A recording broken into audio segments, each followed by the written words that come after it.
Welcome back to Hooligan Nation, a KISS-Centric podcast. I'm Anthony. And I'm Rocco. This week, we're back for another bonus segment of all new material. I've never said Paul's my favorite member of the band, but I respect so much what he's done and what he's given us. But he is definitely a super, super underrated frontman. You know, Gene is obviously big time with the vocals through the history, but Paul brings it. He is a showman. He always was. Yeah, but like you said, you made me think of from that perspective. Like, I don't think he was ever respected as a frontman because they were always looked at as four separate characters for the most part, especially in their, in the beginning. But he's always been that frontman persona. And not to get too far in the weeds, but I think he specifically was pretty happy with that until Ace and Peter left the band, and then Gene checked out and he was doing all the work. And the longer time goes on, the more that it comes out and becomes widely known that this became a real problem to him, and Gene could have cared less. And there's stories going around about Paul going to Gene and saying, "Hey, this is supposed to be a partnership. I'm doing all the work." And Gene responding, "Oh, I can understand why you feel like that, but that's it." Wow. Listen, the bond that those two have is legendary for them to be able to keep it together all these years.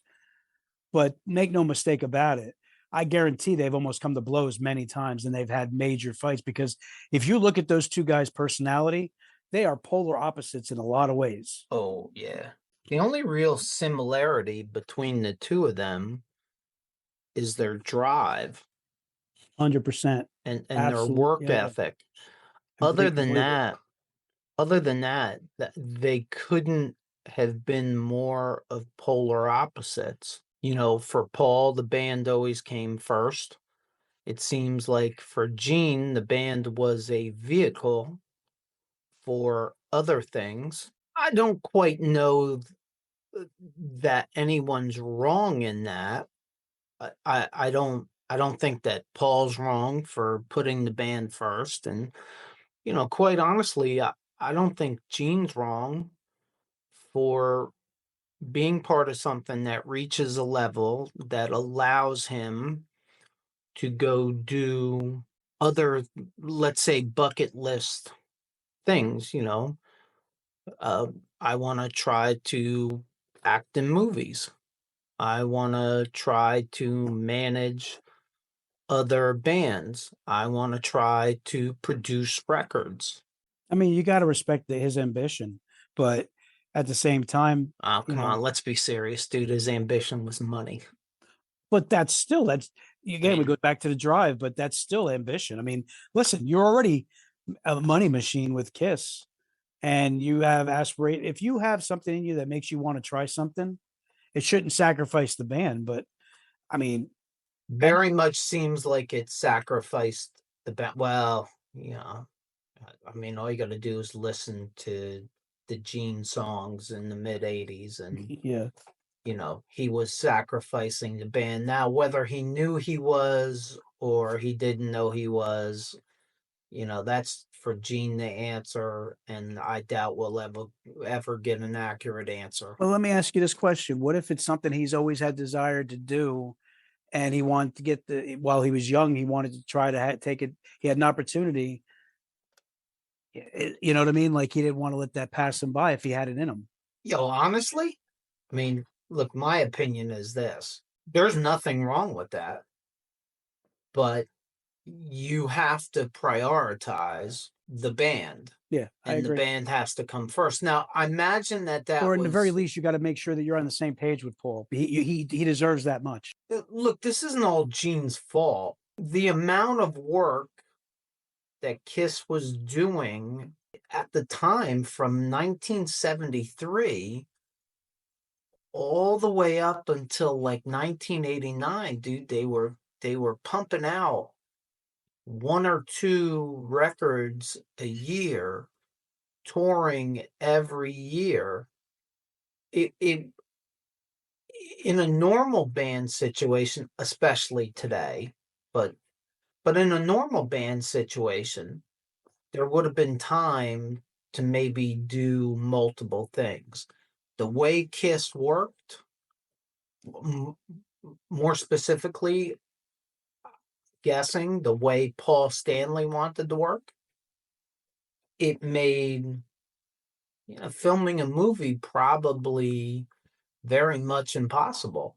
If you look back to the last 10, 15, 20 years, Paul and Gene have the time.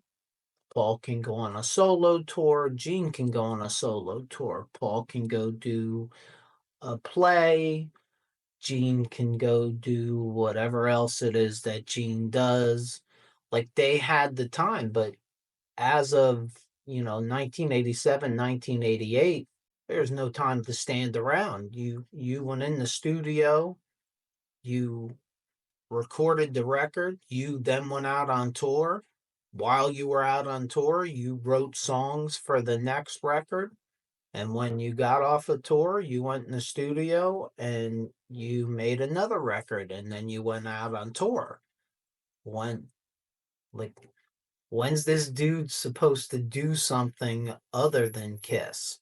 Now, the other half of that is, if that's the way it's going to be, then again, a fan's opinion is he should have chosen Kiss first, or they should have changed their schedule, how they did it.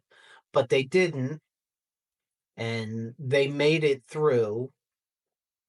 Sometimes it amazes me how they made it through and the fact that they did make it through. But they made it through, but at least to me, little cracks are getting bigger at this point. And we all know that Gene returns in 91 for revenge. Like we all know that now. But at You know the what? time, we didn't know that. And look, I'm not at the time, I was a kid. It was 1987. I was 13, I was 12, 13, 14 years old. I had no clue that there was this kind of divide in the band.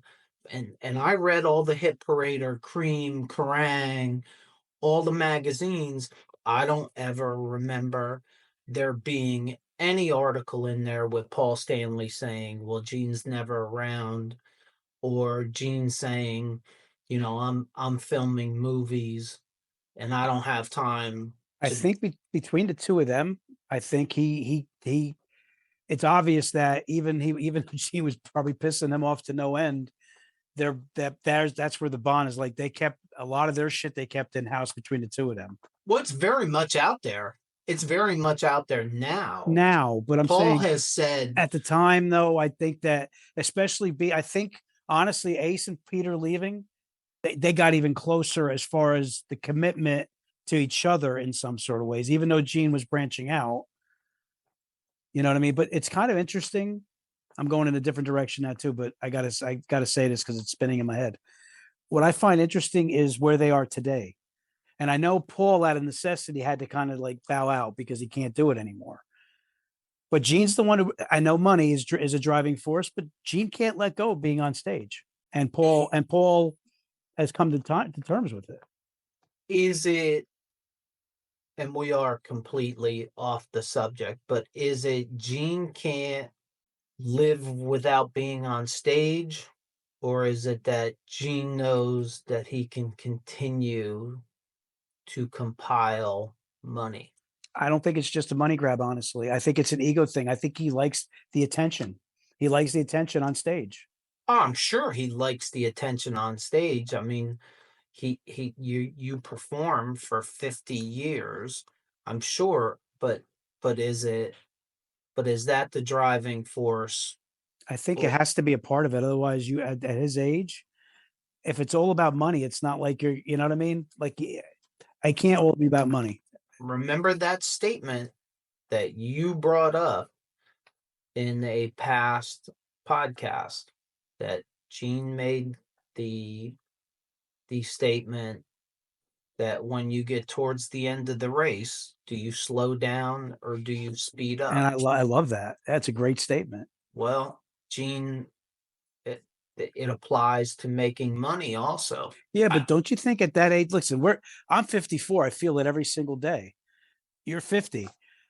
He's 70. Like I think there's a part of him Well, like he's it's 75. right, but it's got to be a little bit of a fear. It's got to be a little bit of a fear of like I don't want to just not be able to do things. It's probably him like holding on like at that age. Hey, let me ask you a question. What do you got? Do you YouTube? I'm always on YouTube. When you YouTube, how do you support the YouTubers that you like? If I find something I dig, I subscribe to it and I hit like right away. That's a great idea. I'm sure the creators appreciate your support. I would think so. You think maybe now's a good time to ask everyone in the audience to support us? Absolutely. To everyone in the audience, please subscribe to our little channel. And while you're there, hit the like button. We're enjoying what we're doing and we want to continue to grow the hooligan community. We appreciate all your support. Absolutely. I think the money shtick, God, I hope some of it is shtick. I mean, the estimates of Gene's net worth are somewhere between $300 and $600 million. If you're 75 years old and you have $600 million sitting in the bank and you're getting on a plane to fly across country to play a casino on the East Coast just for money, you have a screw loose. There's also another little nugget to think about. I love Paul, but this is my house now. We're doing it my way. I don't need to hear it from anybody else. I'm going to have some fun doing this without having anybody else to go through. It must have been some of that must have wore on him over time with Paul's drive on that end of it too. It must be a little bit freeing. Well, everything that I've always heard and read was that Paul never gave up being the boss.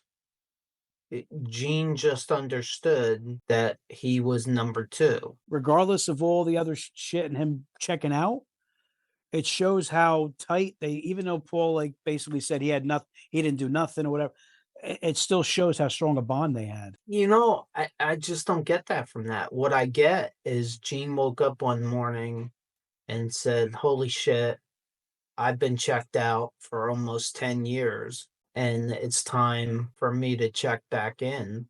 And when he checked back in, the balance of power had changed. And instead of fighting and probably, and look, this probably is accurate, instead of fighting and ultimately probably breaking up and destroying KISS, at what would have been the absolute worst time, 1991-92, pre-reunion, Gene walked in and said, yeah, and this is all just me being a fan and guessing. So, but I can imagine Gene walking in and going, yeah, I did this to myself. So this guy's the boss now. All right, well, he's been the boss for the last 10 years and we're still here. So it goes to show you that, like, again, bands, marriage, right? History means an awful lot. History sometimes makes you find a way to make it work, no matter what happens, no matter what goes on.